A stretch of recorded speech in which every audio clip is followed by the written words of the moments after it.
పరిశుద్ధ గ్రంథము నుండి పాత నిబంధన గ్రంథము నిర్గమకాండము 3వ అధ్యాయము.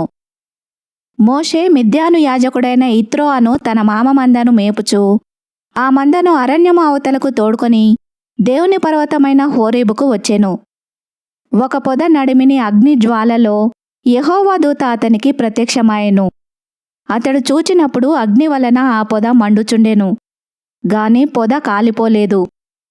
అప్పుడు మోషే, ఆ పొద ఏల కాలిపోలేదో, నేను ఆ తట్టు వెళ్ళి ఆ గొప్ప వింత చూచెదననుకొనెను. దానిని చూచుటకు అతడు ఆ తట్టు వచ్చుట యెహోవా చూచెను. దేవుడు ఆ పొద నడుమ నుండి మోషే మోషే అని అతనిని పిలిచెను. అందుకతడు, చిత్తము ప్రభువా అనెను. అందుకాయన, దగ్గరకు రావద్దు, నీ పాదముల నుండి నీ చెప్పులు విడువుము, నీవు నిలిచి ఉన్న స్థలము పరిశుద్ధ ప్రదేశము అనెను. మరియు ఆయన, నేను నీ తండ్రి దేవుడను, అబ్రహాము దేవుడను, ఇస్సాకు దేవుడను, యాకోబు దేవుడను అని చెప్పగా మోషే తన ముఖమును కప్పుకొని దేవుని వైపు చూడవెరిచెను. మరియు యెహోవా ఇట్లనెను, నేను ఐగుప్తులోనున్న నా ప్రజల బాధను నిశ్చయముగా చూచితిని. పనులలో తమ్మును కష్టపెట్టు వారిని బట్టి వారు పెట్టిన మొరను వింటిని. వారి దుఃఖములు నాకు తెలిసే ఉన్నవి.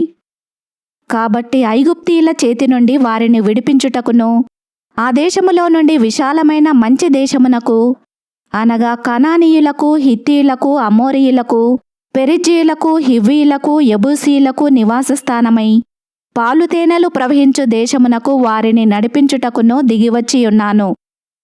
ఇశ్రాయేలీయుల మొర నిజముగా నా యొద్దకు చేరినది.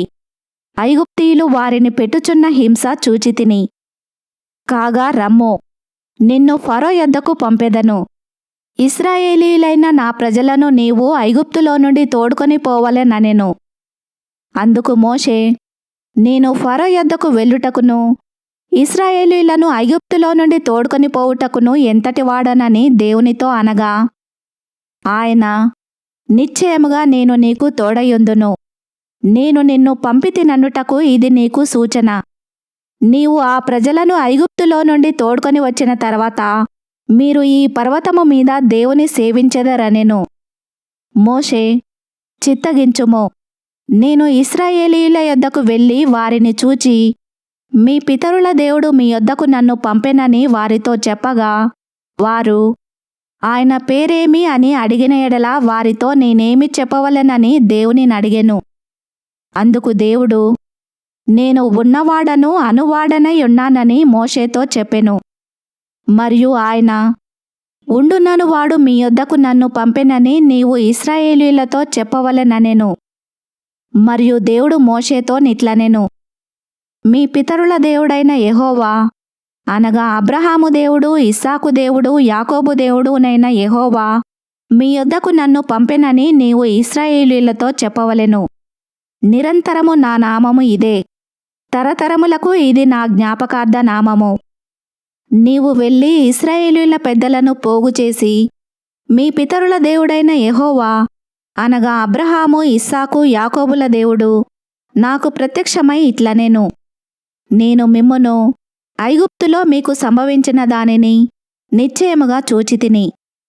ఐగుప్తు బాధలో నుండి పాలుతేనెలు ప్రవహించు దేశమునకు, అనగా కనానీయులు, హిత్తీయులు, అమోరీయులు, పెరిజ్జీయులు, హివ్వీయులు, యెబూసీయులున్న దేశమునకు మిమ్మును రప్పించదనని సెలవిచ్చితినని వారితో చెప్పుము. వారు నీ మాట విందురు గనుక నీవును ఇశ్రాయేలీయుల పెద్దలును ఐగుప్తు రాజునొద్దకు వెళ్ళి అతని చూచి, హెబ్రీయుల దేవుడైన యెహోవా మాకు ప్రత్యక్షమాయెను గనుక మేము అరణ్యమునకు 3 దినముల ప్రయాణమంత దూరము పోయి మా దేవుడైన యెహోవాకు బలిని సమర్పించుదుము సెలవిమ్మని అతనితో చెప్పవలెను.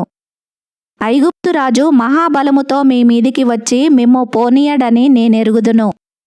కాని నేను నా చెయ్యి చాపి ఐగుప్తు మధ్యమున నేను చేయదలసియున్న నా అద్భుతములన్నింటినీ చూపి దాని పాడు చేసెదను.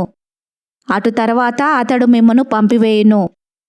మరియు నేను ఈ జనుల ఎడల ఐగుప్తీయులకు కటాక్షము కలగజేసెదను గనుక మీరు వెళ్ళునప్పుడు వట్టి చేతులతో వెళ్ళరు.